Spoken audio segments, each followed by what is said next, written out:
Yu-Gi-Oh, or the Game King as it would directly translate into English from its pun sort of name, was originally a Shogun Jump comic created in 1996 by that guy's name at the bottom of the screen, which I won't even attempt to pronounce. It got turned into a multi-million-pound franchise by Konami, thanks to what only can be described as a vicious onslaught of cartoons, card games and video games. In fact, this was the first ever video game released on the PlayStation for the Yu-Gi-Oh series. It's called Yu-Gi-Oh! Forbidden Memories, and it was a big thing not only for Konami but for Yu-Gi-Oh fans, because this was the first ever 3D Yu-Gi-Oh game, because at this point Yu-Gi-Oh games only really existed on the old monochrome Game Boy. Right then, that's enough backstory. Let's see what this game actually is like, shall we? Right then, since I am actually starting off a new file for the purpose of this review, I'm just going to check out the options. What's the point of having an options menu in there if it's only got one option? Anyway, let's just start a new game.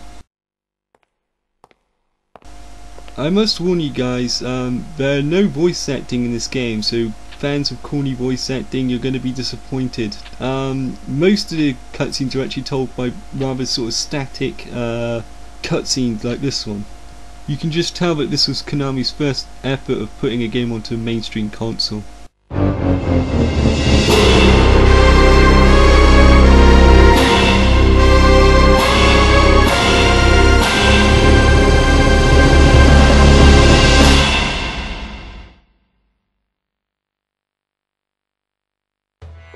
Anyway, after you survive that rather overdramatic cutscene, you get these little cutscenes that are based in ancient Egypt, but no one gives a shit about those. What we really care about is the card duels, because hey, that's what we brought Yu-Gi-Oh for, right? Anyway, all the characters from, the show are there, including their previous incarnations, but the big difference about this game is that the rules of this game, well, they don't exactly follow standard Yu-Gi-Oh rules. It's probably because Konami, well, this was their first ever PlayStation product, so they probably weren't used to dealing with the hardware and stuff, so this is kind of like my first Yu-Gi-Oh game, I suppose.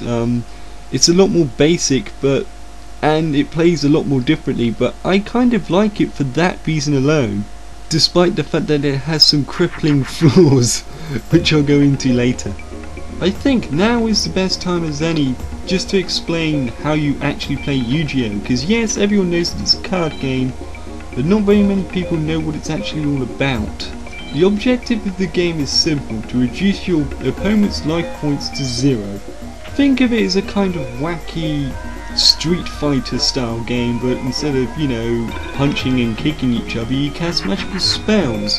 Those spells are represented by cards. Each player is allowed to play a card a turn, and you're allowed 40 cards in your deck. In fact, you must have 40 cards in your deck. Every turn a player must play a card and must draw a card out of their deck. After that, things tend to get a bit complicated, but to keep this short and sweet, there's several different types of cards. There are the obvious monster cards, spell cards, trap cards, equipment cards, which are basically cards that you attach to your creatures to make them stronger, and terrain cards, which can change the favour of the playing field to benefit one monster and make it a lot more difficult for other monsters to fight. For example, if you change the playing field to dark type, light type creatures will struggle to fight because they'll become weaker, while darker characters will become stronger. And then there's trap cards, which can do anything from making opponents discard a card from their hand to doing physical damage to the monster or even to the actual opponent themselves. With that said, basically a player, when they play a monster, which will happen quite a lot after all, this is Yu-Gi-Oh! They get the choice to either play it offensively or defensively. In this game, they've got one major difference in this game, is that you can actually play monsters offensively while, face down, which means you can't see what kind of monster they are. You can't do that in standard Yu-Gi-Oh! You can either play the cards portrait and face up, or landscape and face down. The difference between offensive and defensive is, well, it's quite critical. In a defensive position, if you defeat the monster, it doesn't matter how weak the actual monster is, the opponent will never take any damage.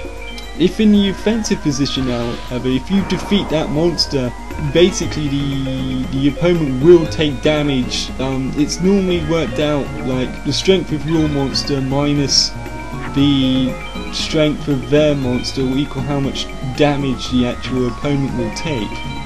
You will see here, because my monster is 500 and her monster is 600, it means I take 100 damage.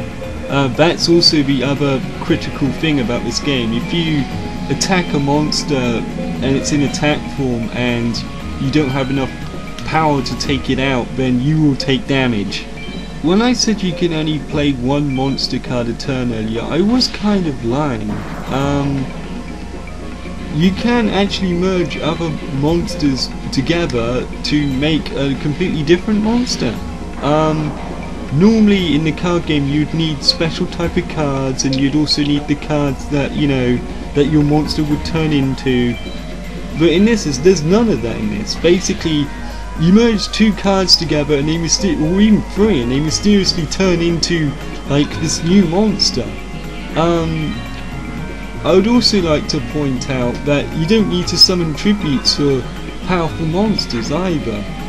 In other words, if you have a Blue Eyes White Dragon who's immensely powerful, and in real life you'd need to summon a butt ton of monsters to summon, well, in this game you don't need to do that. You can just fucking throw him down and, you know, he's out on the field and he can do damage almost straight away, because, you know, there's no cooldown time between summoning a monster and actually when it can be played. And again, to fans of this game, that's not necessarily a bad thing, but you know what I'm saying, I do actually like this game because it is a bit different, it is a bit simpler to understand than the actual official Yu-Gi-Oh thing, which I also do like. It's just, as you know, like, you know, if you're looking for this game and you're like thinking, like, I'm going to get the most realistic 3D polygonal, you know, version of Yu-Gi-Oh, you're not, basically, because this game plays very, very differently.